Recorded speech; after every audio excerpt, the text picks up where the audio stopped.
Welcome to the deep dive. Today, we are looking at, well, a really massive collection of sources. And honestly, they paint a pretty conflicting picture. Yeah, it's quite the range. On one hand, we've got some hard data, quantitative stuff on jobs that might just disappear next year. But then right alongside that, we see these huge strategic plans. Nations betting billions on growth areas, but like way down the road. Decades, even. Okay, so let's try and unpack this. Our mission here, for you, listener, is to filter all this down, find the key takeaways. We need to figure out where automation is hitting now, the immediate impact. That painful bit. Exactly. And also spot where these big, probably irreversible economic shifts are happening globally. And what's really fascinating, I think, is that we're not just guessing about the job losses. The sources have this very specific quantitative data and AI applicability score. Right, I saw that. How did they even calculate that? Well, it wasn't theoretical. They looked at user satisfaction, basically. When a tool, something like Copilot, actually completed a complex human task from start to finish, did it work? Were people happy? Oh, okay. So it's practical. Very. It tells us pretty clearly where the machines are essentially ready to take over right now. All right, let's jump straight into that danger zone then, based on this applicability score. The number one trend, the thing tying these high-risk jobs together. It seems to be reliance on communication and language, right? That's the core of it, yeah. Whether you're talking to another person or writing code for a computer, if language is fundamental to the task, you're looking at high vulnerability. And top of that list, no surprise really, interpreters and translators. Makes perfect sense. I mean, the transformer tech underneath a lot of this AI, it was literally developed for language translation. And the sources mention things like instant translation glasses being deployed already. Yeah, the tech is getting mature enough that the human middleman... Well, they can often be bypassed now. Okay, but it's not just translation. Who else is on this hit list? Some might be surprising. Wait, historians? Really? Yeah. Doesn't that need context, nuance, things AI supposedly struggles with? Is it just the research part, or? That's a really good question. And it's not about the AI having some deep, nuanced understanding of, say, the single most important event. It's about the inputs. Inputs? Yeah, the repeatable parts. Finding information, analyzing data, summarizing sources, reporting on events. AIs are trained on vast amounts of historical data, structured data. They can recall, cross-reference, synthesize faster than any human. So most of the actual work involved in historical reporting is becoming automatable. Exactly. The value shifts maybe from the labor of research to the originality of the question you ask in the first place. Interesting. Okay, moving into tech. Technical writers are right up there too. They are, because, if your main job is creating documentation for code bases, for APIs, the sources are pretty blunt. Oh. AI can now just read the code itself and generate accurate, usable documentation directly from it. The human step becomes, well, redundant in many cases. Wow, okay. And web developers too, that feels like a big one. It is, but think about it telling a browser how a page should look. Fundamentally, it's a language task. You're writing instructions. True. And the sources, again, they don't mince words here. There's just so much money, so much capital pouring into automating coding that trying to compete purely on, say, entry or mid-level coding skills, it's looking like a losing battle long-term. Okay, and data scientists. That feels complex. Surely that's safe. It is complex overall, but many of the specific tasks within data science are becoming quite routine for AI. Like what? Well, cleaning the data, running standard regressions, generating common types of visualizations. These are iterative, repeatable tasks that AI is already pretty good at. So the human value shifts again. Right.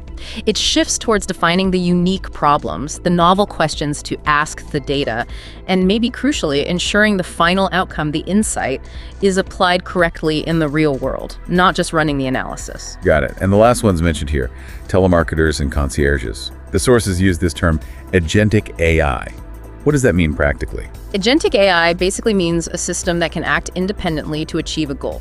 So if the job involves a repeatable sequence of actions, making calls from a list, clicking buttons on websites, following a script to book something, the AI agent can potentially handle that whole chain. Without needing a human driver at each step. Precisely. If the core of the job is purely transactional like that, the machine can and likely will take over. Okay, this is where it gets really interesting for me.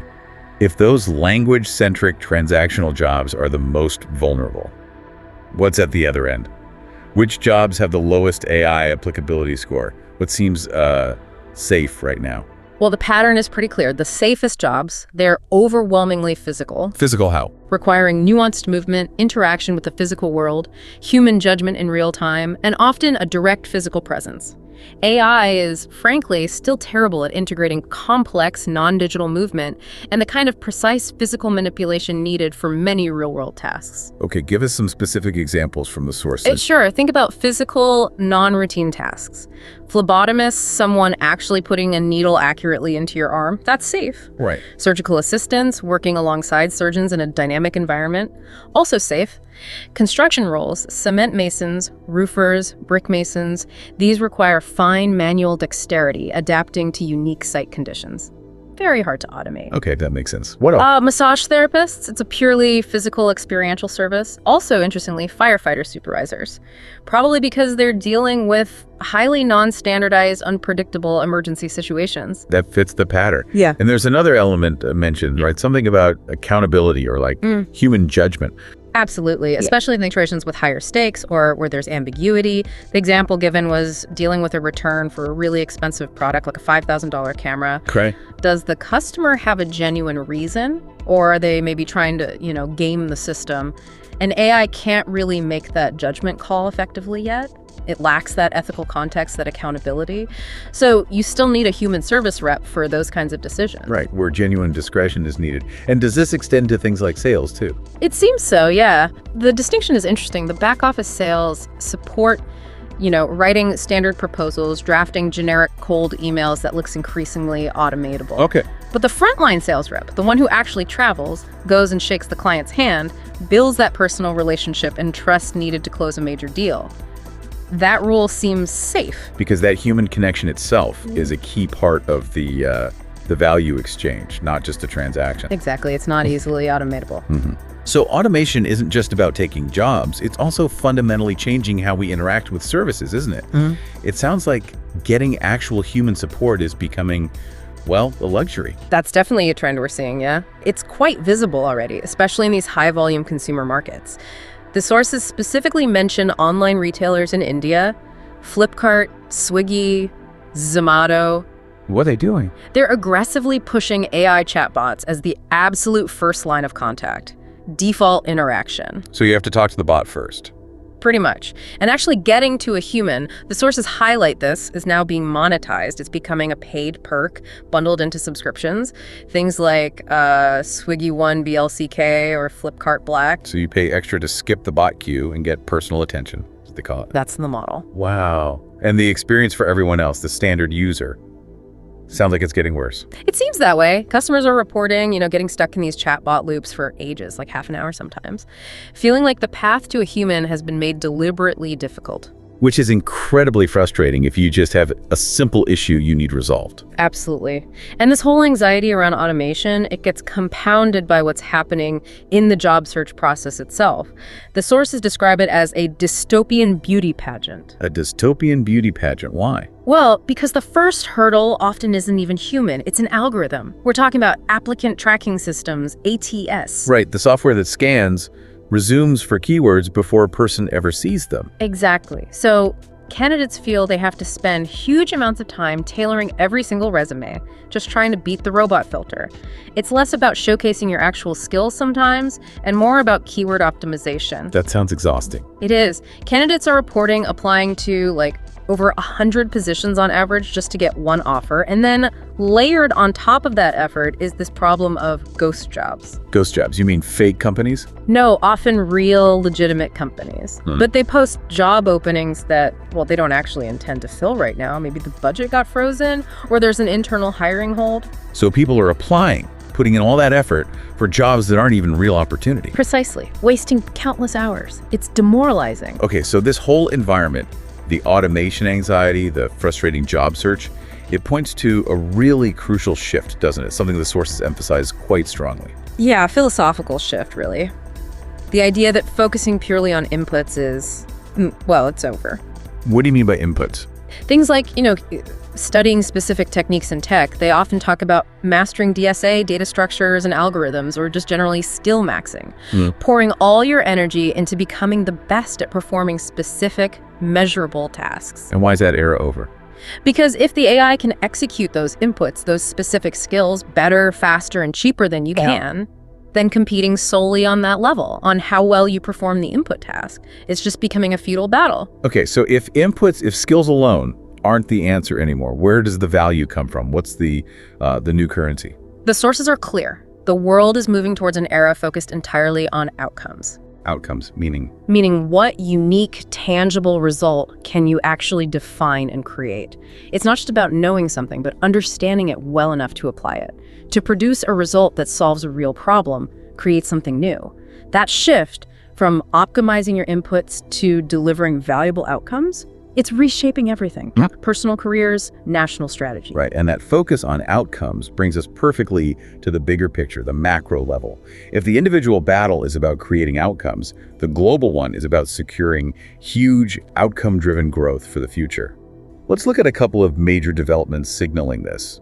First up, India's recent trade moves. Yeah, this is a really significant one. The new deal with the European Free Trade Association, that's EFTA, so Iceland, Liechtenstein, Norway, Switzerland. Okay, what's the big deal there? Just lower tariffs? Well, the trade part is good, sure, reduced barriers for goods. But the real headline, the core of it, is this binding commitment from the EFTA countries. A commitment to do what? To invest $100 billion into India. But here's the key part.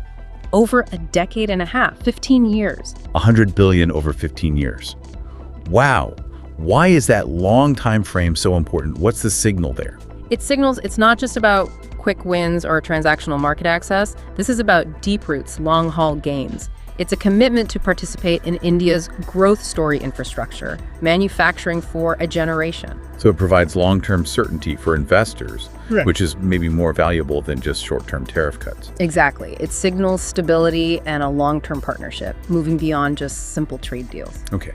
And then separately, we're seeing these huge strategic bets in deep tech, aiming to fundamentally change a region's entire economic identity, chasing a massive future outcome. Absolutely. And the prime example here is Bengaluru's ambition. They're not content just being India's IT capital anymore. What's the new goal? They want to become the quantum capital of Asia. They're creating this new initiative called Quantum City. Quantum City. That sounds ambitious. What does that actually involve? What are the planned outcomes? Oh, it's highly ambitious. The plan is really comprehensive. They're talking about developing a domestic 1,000-qubit quantum processor. Okay, that's serious computing power. Very. Plus creating 150 new PhD fellowships every single year, specifically in quantum tech. And the big economic goal, generating 200,000 jobs overall, including 10,000 high-skilled quantum roles, aiming for something like a $20 billion quantum economy by 2035. That's huge. And the strategy to get there is this clustering idea, bringing everything together. Exactly. Labs, hardware parks, scientists, startups, venture capital, concentrating it all in one dense network. The model they're explicitly looking at is successful innovation zones like Shenzhen. Why is that Shenzhen model so critical here? Because Shenzhen excels at speed, rapid prototyping, integrated supply chains. The goal for Quantum City is similar. Drastically shrink the time it takes to go from a scientific breakthrough and an idea in a lab to an actual marketable product, from years down to weeks, ideally. So it's about creating an ecosystem for rapid innovation. Yes. If India wants to seriously compete with the massive investments the US and China are pouring into quantum, and they really are pouring billions into this race, they can't afford to be slow or inefficient. Bengaluru is leveraging its existing strengths, the startup culture, the VC access, to try and force exponential growth in this entirely new critical field. And a massive national bet on future outcomes, then. Definitely. A race they feel they can't afford to lose. Hashtag tag outro. Okay, so we've covered quite a bit today.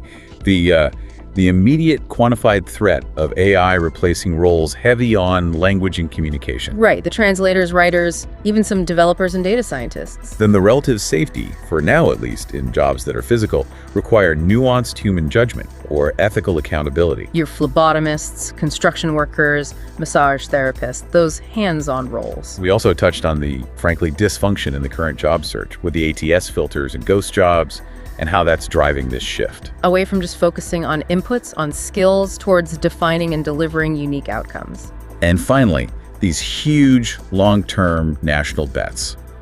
Strategic trade deals focused on investment, like the EFTA one, and moonshots in deep tech, like Quantum City.